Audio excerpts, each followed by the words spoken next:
여러분 반갑습니다. 강바울TV 007 바이블 스타디. 저는 미국 텍사스 소망교회 강명식 목사입니다. 오늘은 출애굽기 14장입니다. 홍해 도하가 되겠습니다. 홍해 바다를 건넌다는 거 3000년 전의 일로서는 불가능하죠.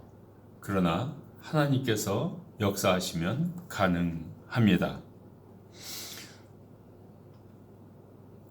하나님께서 이스라엘 백성들에게 말씀합니다.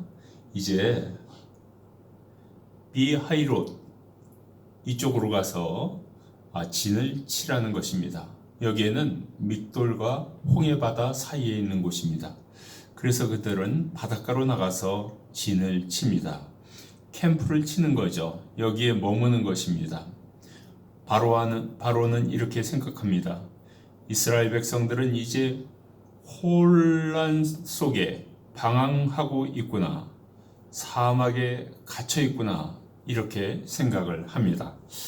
자, 바로가 여기서 어떤 생각을 했을까요? 이제 이스라엘 백성은 진퇴양난이라는 것입니다. 홍해의 바다를 만나서 건널 수도 없고 또 그렇다고 우리 이쪽에는 사막과 애국 군대가 있으니까 다시 돌아올 수도 없고 바로 이때가 기회라는 것입니다. 바로 왕은 홍해라는 자연 지형을 이용하여 이스라엘 백성들을 멸망시키고자 계획을 세웁니다. 그러나 하나님 앞에 자연 환경, 자연의 디스어드밴티지가 어디 있겠습니까? 자연을 초월하시는 하나님이라는 것을 보여주게 됩니다.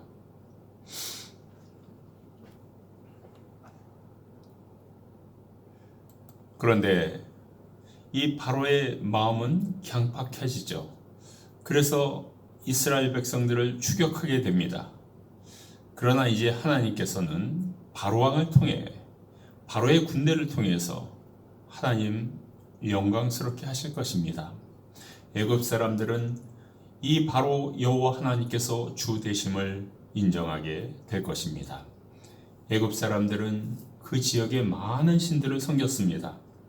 그러나 진짜 신이 누군지를 이제 곧 알게 된다는 것입니다. 바로는 그의 마차를 병거를 준비시킵니다.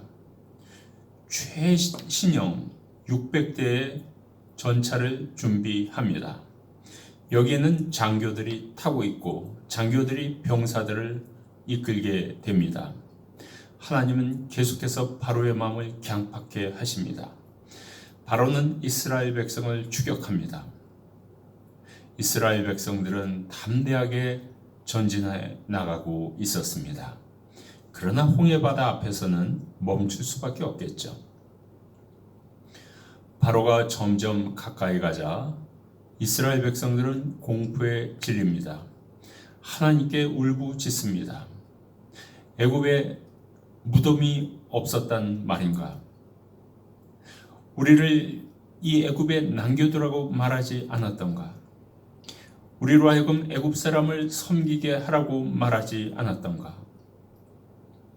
광야에서 죽느니 애굽인들에게 노예 생활하는 것이 더 나았을 텐데 이렇게 외칩니다. 일반 백성들은 어떤 믿음을 갖고 있습니까? 장애물이 나타나면 과거로 회귀하려고 합니다. 옛날로 돌아가려고 합니다.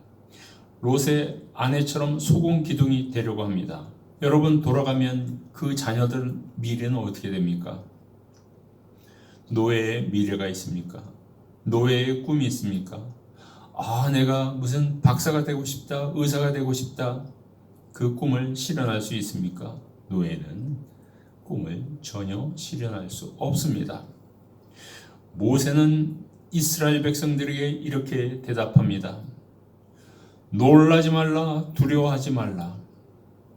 자리에 굳게 서라. 오늘날 너희들은 구원을 보게 될 것이다. 구원이라 하면 무엇이죠? 홍해바다를 초월하는 것이고요. 애국 군대를 이기는 것입니다. 이스라엘 백성들은 아무리 살펴봐도 그렇게 될 수 있을까?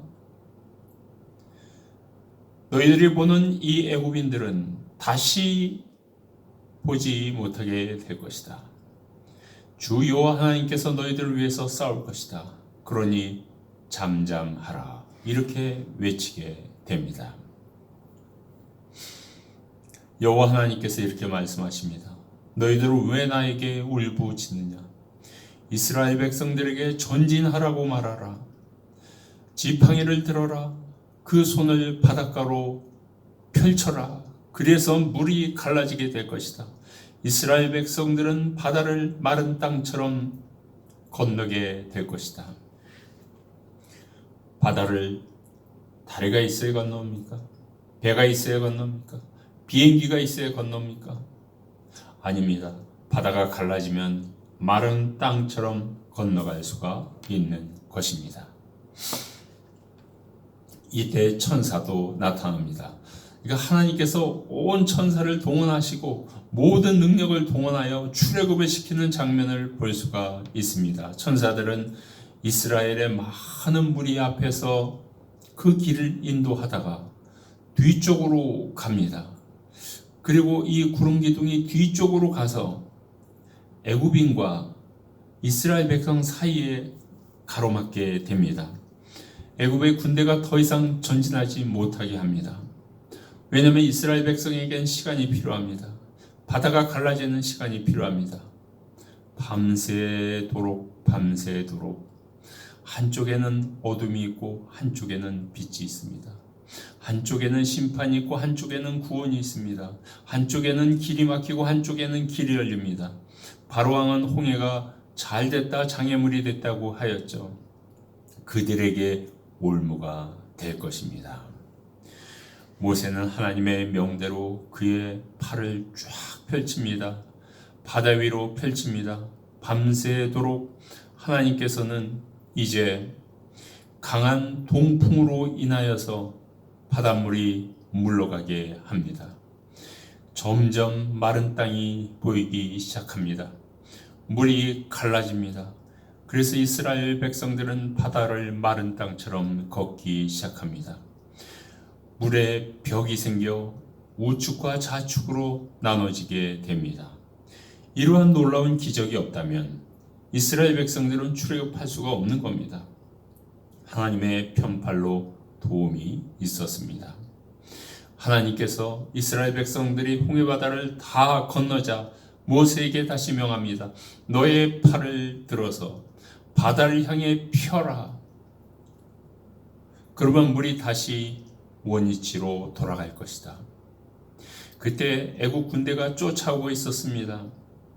이제 불과 몇 초면은 이스라엘 백성들을 추격할 것입니다. 새벽이 되자 바닷물이 다시 원위치가 됩니다. 애국 군대들은 물이 합쳐지는 것을 보고 도망가려고 합니다. 그러자 하나님께서는 이 군인들을 바닷속으로 다 몰아 넣습니다. 물이 이 병거들을 마차들을 뒤덮습니다. 호수엔 말의 장교들을 다 뒤덮습니다. 그 누구도 생존할 수가 없었습니다. 홍해바다가 이스라엘 백성의 심판대가 된다고요? 아니요, 애국 군대의 심판대가 되었습니다. 그날 여호와께서는 이스라엘 백성을 구원하셨습니다. 물에서 건져내셨습니다. 적의 칼에서 창에서 건져내셨습니다. 이스라엘 백성들은 똑똑하게 봤습니다. 뚜렷하게 봤습니다. 해변가에서 애굽 군인들이 죽어가는 것을요. 이스라엘 백성들은 여호와의 그 강력한 손이 애굽인들을 칠 때 이제 백성들은 여호와 하나님을 두려워하고 모세의 말을 신뢰하게 되었습니다. 이 엄청난 기적의 능력, 증거가 오래가야 될 텐데요. 오늘 말씀을 통해서 몇 가지 교훈을 얻고자 합니다. 왜 이스라엘 백성들은 자꾸 이렇게 하나님의 주권을 믿지 못했을까요? 왜 바로는 하나님의 주권을 믿지 못했을까요? 그런데 모세는 어떻게 하나님의 주권을 믿었을까요? 여러분, 하나님의 주권 되심을 못 믿으십니까? 믿으십니까? 믿으시고 아멘할 때 여러분의 인생길 앞에 막혀있는 홍해 바다가 갈라지고 뒤에 추격하던 바로의 군대들이 몰살당하게 될 것입니다. 이런 축복이 여러분의 미래에 펼쳐지기를 간절히 축원합니다. 아멘.